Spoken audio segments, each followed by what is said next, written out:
podría tener esperanza de salvación. Entonces en esta noche, hermanos, veremos que fue la muerte de Cristo la santa voluntad de Dios, fue el cumplimiento de su plan eterno. Y vamos a ver tres demostraciones de que Dios precisamente estaba ejerciendo su voluntad soberana, estaba en pleno control de todo lo que estaba sucediendo en aquella tarde. Vamos a observar Hechos capítulo 2, versículo 23, si usted quiere buscarlo, y yo le voy a dar lectura, y podemos ver, hermano, que posterior a la muerte del Señor y a su resurrección, los apóstoles mencionan con toda confianza de que fue la plena voluntad de Dios y fue el ejercicio determinado de su plan eterno. Dice Hechos 2:23, dice, a hablando del Señor Jesucristo, entregado por el determinado consejo y anticipado conocimiento de Dios. Los apóstoles no están diciendo, mira, fue entregado por Judas, aunque ciertamente también fue entregado por Judas. Y hablábamos el miércoles que Judas, aún influenciado por el poder del diablo, entrega al Maestro, entrega al Señor. Pero noten ahora cómo los discípulos, hermano, ven mucho más allá de lo que de las acciones humanas, de las acciones de las personas que están ahí participando en este acto histórico. Y él dice, mira, Dios, Jesucristo, fue entregado por el determinado plan de Dios, por el consejo eterno de Dios y anticipado conocimiento de Él, ¿verdad? Por eso decimos que esto no fue algo que Dios le tomó por sorpresa e iba respondiendo en base a lo que los seres humanos estaban haciendo en ese plan, ¿verdad? De aprender y de matar al Señor. No, dicen los apóstoles, fue el anticipado conocimiento de Dios. Era algo que Él ya había planeado, diseñado desde la eternidad. Dice ahora, ¿verdad? Desde luego también la responsabilidad humana, dice, prendisteis y matasteis por manos de inicuos crucificándole. Ahora la culpa, ¿verdad? Todos son culpables. La nación judía es culpable. Nosotros, nuestros pecados, nuestra carga que fue puesta en Él, en el madero, absorbiendo nuestra maldad, nos hace culpables también de la muerte del Señor. Y hace un rato nuestros hermanos cantaban, ¿verdad? Yo también tengo culpa. No solamente fue el Iscariote, ¿verdad? Entregándole por un precio, por su ambición. Realmente fue la responsabilidad del pecado de cada uno de nosotros. Y los apóstoles confrontan ahora a la nación y le dicen, ustedes también lo prendieron, lo arrestaron y lo mataron por manos de inicuos crucificándolo. Hechos 4:27 también comunica esta misma idea. Dios entregado por la soberana, Jesucristo entregado por la soberana voluntad del Padre, dice, porque verdaderamente se unieron en esta ciudad contra tu santo Hijo Jesús. Hechos 4:27. A quien ungiste, Herodes y Poncio Pilato con los gentiles y el pueblo de Israel, para hacer cuanto tu mano y tu consejo habían, dice, antes determinado que sucediera. No fue él solamente la idea de las autoridades romanas y judías, sino lo hicieron por el consejo que Dios ya había determinado que sucediera. Versículo 29 de Hechos dice, y ahora, Señor, mira sus amenazas y concede a tus siervos que con denuedo hablen tu palabra. Los apóstoles cobran valor en el hecho de que Dios es soberano, en la realidad de que Dios es soberano y planeó cada detalle de la muerte de su propio Hijo para traer salvación a la humanidad, a todo aquel que cree en Él. Y ellos cobran valor para hablar la palabra de Dios, sabiendo que la palabra de Dios se cumplió plenamente en cada detalle de la muerte del Señor. Ahora vamos a los evangelios, en Lucas capítulo 22. Lucas 22. Y en un momento ya entraremos al pasaje, Lucas 22, 37. Estas son las palabras de Jesús. Dice él, porque os digo que es necesario que se cumpla todavía en mí aquello que está escrito. Y fue contado con los inicuos, porque lo que está escrito de mí tiene cumplimiento. Y dice el Señor, mira, el Antiguo Testamento, los profetas ya hablaban de mí, habían escrito, predecían mis padecimientos, predecían mi vida y mis padecimientos. Y dice, y todavía falta por cumplirse, ¿verdad? Y ser contado con los inicuos, ser crucificado entre los malhechores. Dice, y todo esto va a tener cumplimiento. ¿Por qué? Porque era el plan que Dios había diseñado desde la eternidad. Y eso es lo que vamos a ver aquí en Juan, capítulo 19, hermanos. Y Juan, ¿verdad? Tiene cuidado de mostrarnos con detalle que todo lo que pasó en aquella hora, en aquel día, se cumplió conforme al plan y la voluntad del Señor.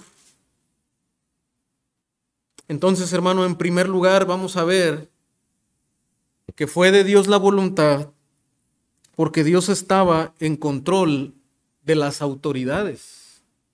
Dios estaba en control de las autoridades, de toda persona que estaba ahí en ese momento. Y aunque cuando uno piensa, ¿verdad?, en lo que sucede en la historia, uno pensaría que la historia la escriben los grandes hombres, las personas que tienen poder, las que están al frente, las que están a cargo, las que tienen un puesto público. Pero esta historia ya había sido escrita y estaba desde luego en la mente del Señor y trascendía cualquier poder. Era Dios quien estaba moviendo, ¿verdad?, la mano de estos hombres. Note lo que sucede en versículo 22, ¿verdad?, de capítulo 19. Bueno, Juan comienza hablándonos del lugar a donde Jesús cargó la cruz, el Gólgota, llamado también de la calavera. Allí le crucificaron y con él otros dos, uno a cada lado y Jesús en medio. Noten cómo esta escritura también se cumple, hermanos, porque en aquel día estos hombres determinan que al lado de Jesús también sean juzgados en esa misma hora dos malhechores. Ahora, esto no era casualidad, esto era algo que la Escritura desde luego ya había anunciado. Lo leímos hace un momento y también lo podemos ver aquí. Le crucificaron y con él a otros dos, uno a cada lado y Jesús en medio. Y en Lucas 22:37 observamos que Jesús ya había anunciado esto, que sería crucificado entre los malhechores. Pero también, hermanos, en los siguientes versículos, dice la Escritura, escribió también Pilato un título que puso sobre la cruz, el cual decía, Jesús Nazareno, Rey de los judíos. Ahora, desde luego entendemos que la intención de Pilato es en un sentido no de reconocimiento de quién es Jesús, sino en un sentido de burla. En un sentido de burla, de escarnio, porque él había dicho que era el rey de los judíos. Y Pilato, con esa intención, escribe y manda poner este título en la cruz, en el madero. Pero la reacción, dice, de muchos de los judíos al leer este título, dijeron, bueno, ¿por qué no mejor en lugar de ponerle así, dice, ¿por qué el lugar donde Jesús fue crucificado estaba cerca de la ciudad y el título estaba escrito en hebreo y en griego y en latín? Dijeron a Pilato los principales sacerdotes de los judíos, no escribas rey de los judíos, sino que él dijo, soy rey de los judíos, sino que él dijo, soy rey de los judíos. No, no des por hecho, no reconozcas que Jesús en realidad era el rey de los judíos, sino que él se decía ser rey de los judíos. Pero tú al poner eso, aunque sabemos nosotros y entendemos que él lo estaba haciendo también en una forma de burla, de escarnio, pero esa declaración a ellos les causaba molestia. Era una ofensa para la nación judía. Y ahora dicen, mejor escribe de esta manera. Pero noten la manera, hermano, en la que Dios estaba en control aún de estos hombres, porque en el versículo 22 responde Pilato, dice, lo que he escrito, he escrito. Lo que he escrito, he escrito. Y no permite, ¿verdad?, que la influencia de los principales sacerdotes hagan hacer un cambio en esta inscripción. Y otra vez, esto no es obra de la casualidad. Era la mano de Dios escribiendo cada detalle de la historia, reconociendo en verdad que Jesucristo era el rey de los judíos, que estaba siendo crucificado por los pecadores. Pero también, hermano, Dios estaba en control de las autoridades en aquella hora, demostrado en aquel juicio entre dos malhechores, pero también moviendo la mano y el corazón de Pilato. Pero noten también que aún en aquellos soldados que le crucificaron,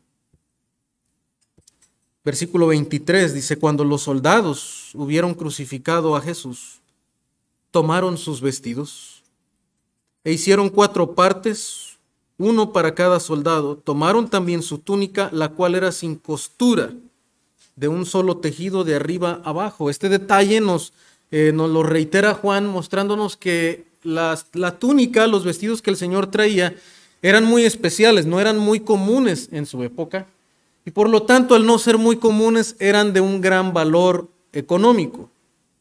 Ahora, este hecho de que tenían un gran valor trae una reacción en los soldados, y es querer repartirse estos vestidos entre ellos.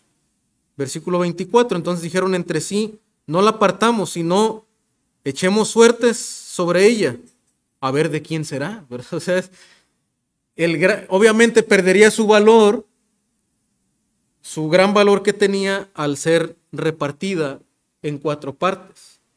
Entonces ellos, al entender el gran valor de sus vestiduras, prefieren mejor echar suertes. Pero noten lo que ahora nos dice Juan.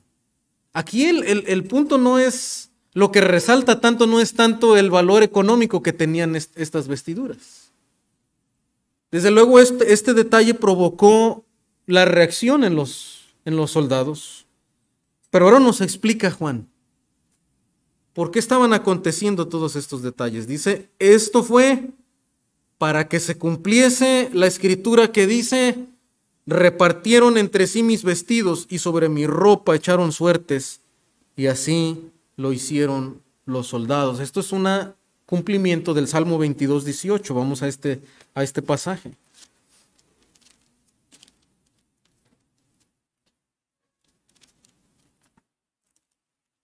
Salmo 22, 18 dice, lo voy a leer desde el 17, dice, contar puedo todos mis huesos, entre tanto ellos me miran y me observan.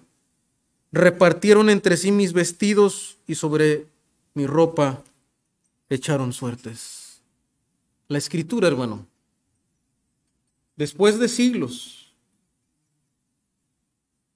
y miles de años más tarde, se está cumpliendo al pie de la letra en cada detalle, demostrando lo que el profeta había anunciado acerca de los padecimientos del Señor, de la humillación que el Señor estaría recibiendo en aquella cruz. La vergüenza por causa de nosotros, la vergüenza que trae el pecado. Jesús siendo despojado de sus ropas en una acción de escarnio por parte de Pilato, pero también ahora de los soldados despojándole de sus ropas. Y esa humillación, hermano, que el Señor estaba sufriendo, había sido predicha por el salmista. demostrando los padecimientos del Señor por cada uno de nosotros. Dios estaba en control, hermano, de cada detalle del proceder de las autoridades. Pero en segundo lugar, Cristo estaba cumpliendo toda justicia. Eso lo podemos observar en los siguientes versículos. Cristo estaba cumpliendo toda justicia. Dice versículo 25, estaban junto a la cruz de Jesús, su madre y la hermana de su madre, María, mujer de Cleofas, y María Magdalena. Cuando vio Jesús a su madre y al discípulo a quien él amaba, que estaba presente, dijo a su madre: mujer, he ahí tu hijo. Ahora en las expresiones comunes del idioma, el que él le dijera mujer no era una falta de respeto, ¿verdad? O sea, él se está refiriendo a su madre con todo el respeto de esta manera. Después dijo al discípulo: he aquí tu madre. Y desde aquella hora el discípulo la recibió en su casa. Ahora, hermano, este detalle que Juan trae aquí nos demuestra algo, que el Señor estaba en pleno control de todo. Todo tendría que ser cumplido. Y Cristo, como el actor principal en esta obra, cumpliría toda justicia, porque de eso se trataba la cruz. En la cruz no solamente el Señor cargaría nuestros pecados, sufriría la humillación que nos corresponde a nosotros, pero Él también, hermanos, ofrecería su justicia perfecta para que cada uno de nosotros, al creer, pudiéramos ser libres de toda culpa y delante de Dios fuéramos declarados justos. Y Jesús tendría que cumplir toda justicia. ¿Y por qué hacemos mención de esto, hermano? Porque el detalle de que Jesús encargue, ¿verdad?, el cuidado de su madre nos demuestra que Jesús está cumpliendo la ley de Dios. El Señor dijo: honrarás a tu padre y a tu madre.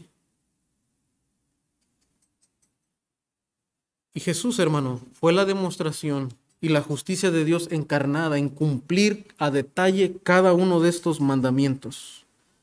Lo que para nosotros, hermano, es imposible cumplir. Si comenzamos desde el primer mandamiento, ¿verdad?, uno por uno nos damos cuenta que hemos quebrantado la ley de Dios. Porque el primer mandamiento, ¿verdad?, es que no tengamos ningún Dios por encima de Dios, ni nos hagamos imagen de Dios. Y desde ahí comenzamos a quebrantar la ley de Dios, adorando y dando culto a otras cosas antes que al Creador. Tanto cosas físicas como cosas inanimadas. Y si nos vamos por cada mandamiento, ¿verdad?, nos damos cuenta que quebrantamos la ley de Dios y llegamos al quinto mandamiento, donde Dios nos dice que honremos a nuestros padres y como la ley lo declara. Y nos damos cuenta que desde niños hemos quebrantado este mandamiento. No hemos dado la honra a nuestros padres como es debida. Y dice la Escritura que desde niños éramos desobedientes a nuestros padres. Y aún si usted medita en cómo somos ahora, seguramente en muchas ocasiones también seguimos deshonrando a nuestros padres. No damos la honra que ellos merecen y que Dios nos ha mandado tener. Pero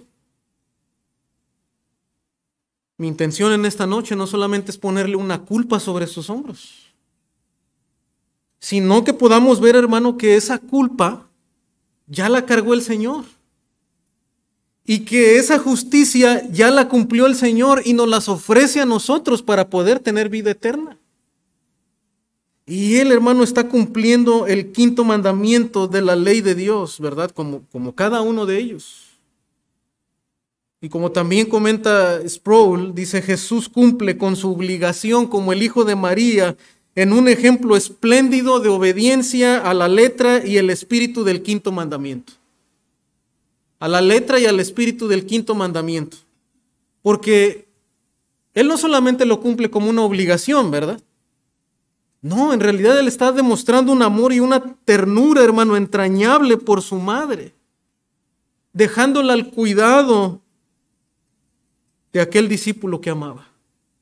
Siendo Jesús el primogénito de María, siente la responsabilidad y en obediencia al Padre y en cumplimiento, ¿verdad? También de la ley, comisiona al discípulo y le encarga a su madre, demostrando amor y demostrando obediencia por sus padres terrenales, tomando así la iniciativa como el primogénito de María al encomendar al discípulo amado al cuidado continuo de su madre viuda. Hermano, cuando nosotros vemos esto nos asombramos de la justicia de Dios y de la justicia de Cristo. Pero observe también, hermano, que el Señor en su plena deidad, pero también demuestra su plena humanidad, su ternura para cuidar de su familia. Pero en circunstancias no normales. Si en circunstancias normales a nosotros nos cuesta honrar y cuidar de nuestros padres, cuando tal vez tenemos la fuerza, los recursos, pero note que el Señor, hermano, no está en una situación normal. El Señor está en una cruz, agonizando, sediento, muriendo de asfixia, y el Señor todavía tiene cuidado en ese momento de decirle a su discípulo que cuide de su madre. Hermano, esto es un amor sobrenatural. Esto es una justicia sobrenatural, no es una justicia humana. Solamente el Hijo de Dios, hecho carne, podría haber cumplido la ley de Dios en cada detalle de la ley y en estas condiciones. Y esa es la esperanza, hermano, para cada uno de nosotros. El ver el ejemplo del Señor, hermanos, no solamente debe poner un peso sobre nosotros de decir, en verdad no he cumplido la ley de Dios. Y eso debe provocar. Pero no solamente eso, no solamente sentir culpa nada más y que se nos pase por un momento, ¿verdad? Como Judas lo hizo. Sino reconocer, hermanos, que Jesucristo cumplió la ley de Dios por nosotros. Y que cuando nosotros entendemos que la hemos quebrantado, acudamos a aquel Salvador. Si usted aquí está en esta noche y entiende que usted ha quebrantado la palabra de Dios, nada más considerando estos dos mandamientos. Pero si usted, ¿verdad?, regresara a su casa en esta noche y observara cada una de las exigencias de la ley, usted podrá darse cuenta que usted es culpable y merece la ira de Dios. Pero que por la soberana voluntad de Dios, por la gracia soberana de Dios, Él envió a su Hijo para cumplir la ley en lugar de usted. Y Él quiere que usted acuda a Él, que ponga toda su confianza en Él y entienda que usted no puede ser salvo por sus obras. Y por más que usted intente cumplir una y otra vez, va a fracasar. Pero solamente Cristo es suficiente para nuestra salvación. Y en tercer lugar, hermanos, Cristo, hemos dicho que Dios estaba en control de las autoridades. Cristo estaba cumpliendo toda justicia, pero finalmente Cristo estaba en control de su propia vida. Cristo estaba en control de su propia vida. Note lo que dice la Escritura en versículo 28. Después de esto, sabiendo Jesús que ya todo estaba consumado, dijo, para que la Escritura se cumpliese, tengo sed. Sabiendo que todo ya estaba consumado. Y al decir esto, hermano, no solamente que estaba terminando un capítulo de su vida física, sino lo que él estaba consumando, hermano, era la obra de cargar todo el peso de la ira de Dios en lugar de aquellos que salvó. Él está diciendo, todo ha sido pagado, en griego es tetelestai. Ya todo ha sido pagado, todo ha sido saldado. Su justicia, el tiempo del cumplimiento ha venido y Dios reveló su justicia en Cristo, absorbiendo todo el peso de la ira de Dios. Dice Romanos, ¿verdad? Y hemos estado estudiando. Y en la carta dice que Dios había pasado por alto los tiempos y los pecados de la humanidad. ¿Por qué los había pasado por alto? ¿Es porque Dios tolera el pecado? No, Él no puede soportar el pecado en su presencia porque Él es un Dios santo. Pero era, hermano, porque todo esto finalmente sería consumado y sería cumplido en la obra de Jesucristo. Y este es el momento, la cruz es el momento histórico, hermanos.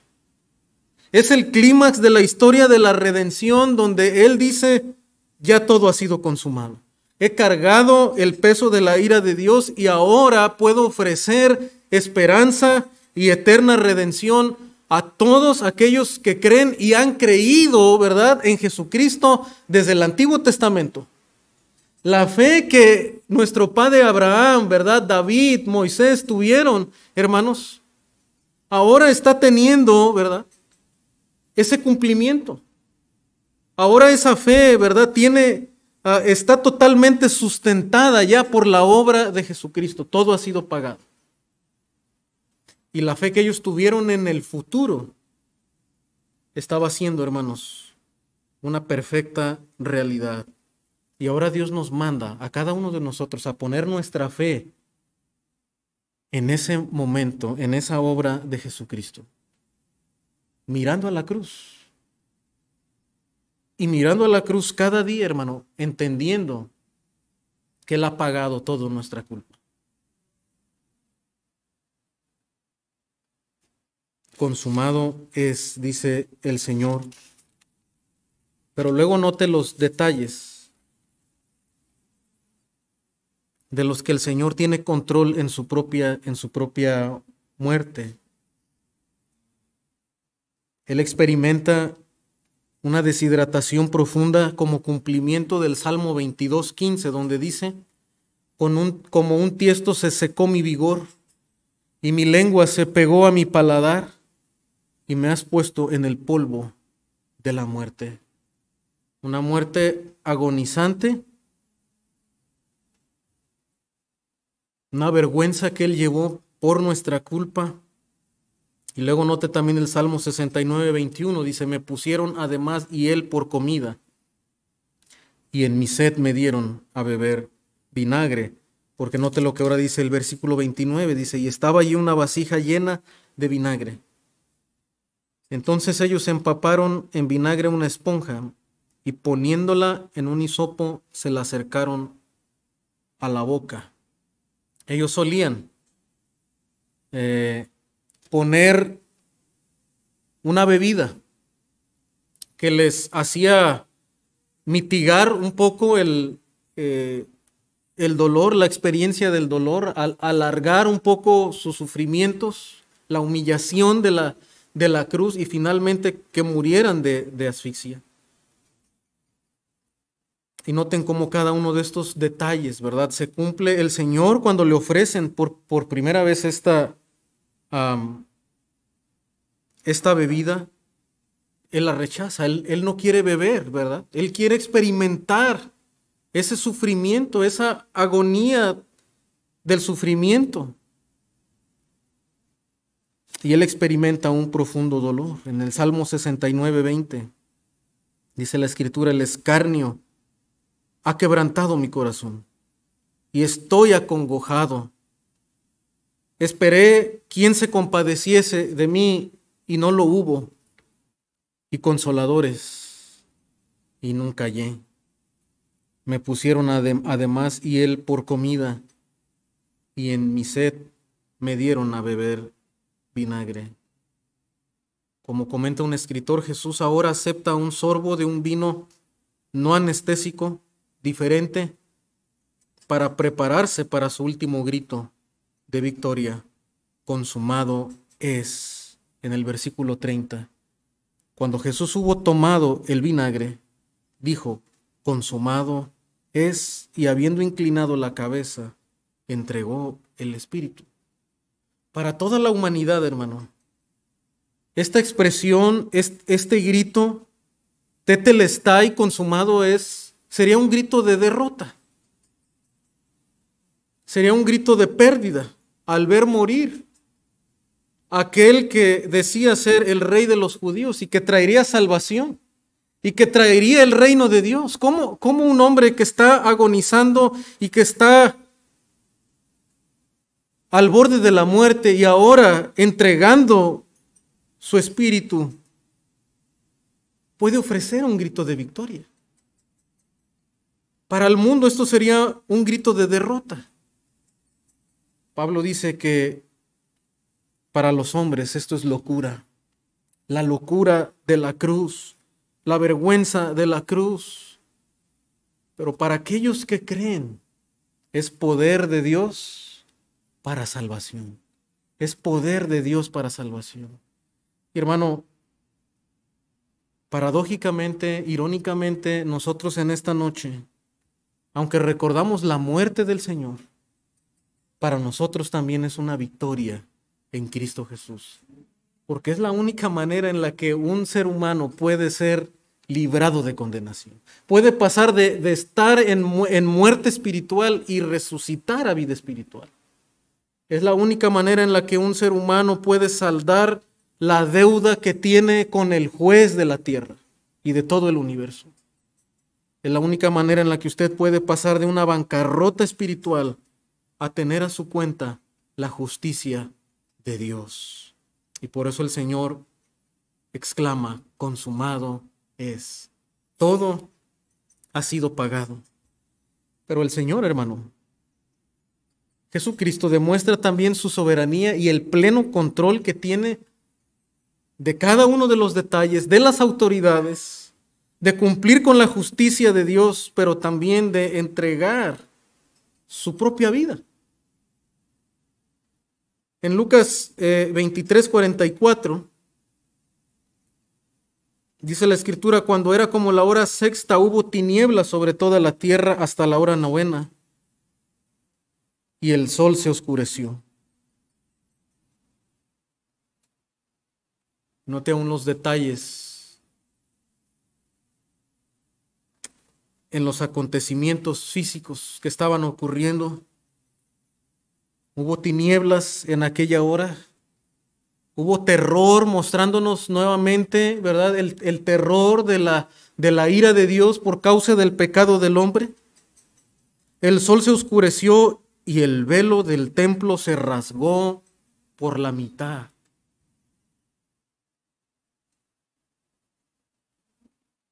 Dios estaba haciendo todas estas cosas. No fue planeado por ningún ser humano. De hecho, ningún ser humano podía controlar estos actos sobrenaturales. Y ahora el velo del templo es rasgado, mostrándonos que estaba abierta, ahora sí, el acceso a la presencia de Dios. Porque Cristo ya había cumplido el plan eterno de redención. Se había ofrecido Él como el sacrificio perfecto y completo para que los hombres pudiéramos tener acceso y plena comunión con Él. Ya no se necesitaba más animales, más corderos, más sangre de animales derramada, ya no más sacerdotes terrenales. Ahora Jesucristo, como el pleno sacerdote y verdadero sacerdote, se estaba ofreciendo a sí mismo para redimirnos del pecado y darnos acceso a la presencia de Dios. Entonces Jesús dice, clamando a gran voz, dijo, Padre, en tus manos encomiendo mi espíritu, y habiendo dicho esto, expiró. El Señor está diciendo, yo estoy poniendo mi espíritu en tus manos. Ellos no me están quitando la vida. El ser humano no tiene poder para quitar la vida de Dios.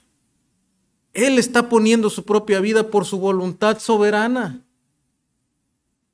Y por eso él expresa en aquella hora, Padre, en tus manos encomiendo mi espíritu, cumpliendo tu voluntad y encomendando mi vida delante de ti. Este es un cumplimiento también del Salmo 31:5. En tu mano encomiendo mi espíritu. Tú me has redimido, oh Jehová, Dios de verdad. Hermano, cada detalle de lo que el Señor expresa en aquella hora nos demuestran, ¿verdad?, cómo en Él habitaban completamente toda la deidad en su plena humanidad. Él no era un ser humano común. Él cumplió a cada detalle la obra que Dios le había encomendado. Y noten lo que dice Juan 18. Y terminamos con este pasaje. Dice, nadie me la quita, hablando de su vida. Dijo el Señor, nadie me la quita, sino que yo de mí mismo la pongo. Tengo poder para ponerla y tengo poder para volverla a tomar. Este mandamiento recibí de mi Padre. Y Él está demostrando, hermano, en aquella hora que Él mismo está poniendo su vida. No es el hombre. No eran las autoridades quienes estaban escribiendo aquella historia. No eran estos soldados quienes estaban quitando la vida del autor de la vida. Era Él poniendo su propia vida, cumpliendo así el plan eterno de redención, el plan soberano de redención. Hermano, que en esta tarde podamos regocijarnos en la gran salvación que tenemos en Dios, en ese plan eterno de redención. Y finalmente, hermanos, podemos ver también el detalle de la Escritura donde dice que no fue quebrado hueso suyo. Él entregó su espíritu, pero aún su cuerpo fue permanecido, fue sostenido por la voluntad de Dios, porque había sido también un anunciamiento de la Escritura. Salmo 34:20 dice, Él guarda todos sus huesos, ni uno de ellos será quebrantado. Los soldados quebraban las piernas para que ya no pudieran sostenerse y respirar. Pero no hubo necesidad de eso en aquella hora, porque Él ya había entregado su espíritu y demostrándole a la humanidad que no eran ellos quienes estaban a cargo de la historia. No eran ellos, era Dios. Era de Dios la voluntad. Era de Dios su santa voluntad. Hermano, la muerte de Jesús no fue el triunfo de los poderes del maligno, ni de los dirigentes judíos o de los políticos romanos. Sus sufrimientos fueron el cumplimiento del plan eterno de Dios, como el único medio para cumplir con su justicia y ofrecerle al hombre perdón de sus pecados y verdadera comunión con el Padre. Y en esta tarde, si tú estás aquí, yo quisiera animarte a no rechazar la obra de salvación de Dios. No rechaces la obra de salvación de Dios. Si estás escuchando en esta noche por primera vez el Evangelio y por primera vez empiezas a notar cómo esta muerte de Jesucristo tiene una relevancia eterna para el alma del ser humano, que era necesaria, no había otro medio para salvación, no había otra forma. Él tenía que morir en lugar nuestro. No rechaces la obra de salvación, no es solamente un hecho histórico, No es algo que solamente sucedió en la historia, no es solamente una tradición para celebrar en estos días. No es un cumplimiento religioso que tenemos que hacer como religión cristiana. Esto es una realidad que viene de lo alto, que fue escrita desde la eternidad. De esta obra depende el alma del ser humano, la vida del hombre. Y en esta noche yo reitero esa invitación: no rechaces la obra de salvación. Y hermanos, para cada uno de nosotros, como ya redimidos, como hijos de Dios, si usted ha puesto su fe en el Señor, la invitación es que vivamos cada día para Él, que podamos asombrarnos del gran amor de Dios por nosotros. Y desde luego que nunca podremos igualarlo. No hay ningún sacrificio que usted y yo hagamos en esta tierra que iguale la obra que el Señor hizo. Experimentando tal agonía, tal sacrificio.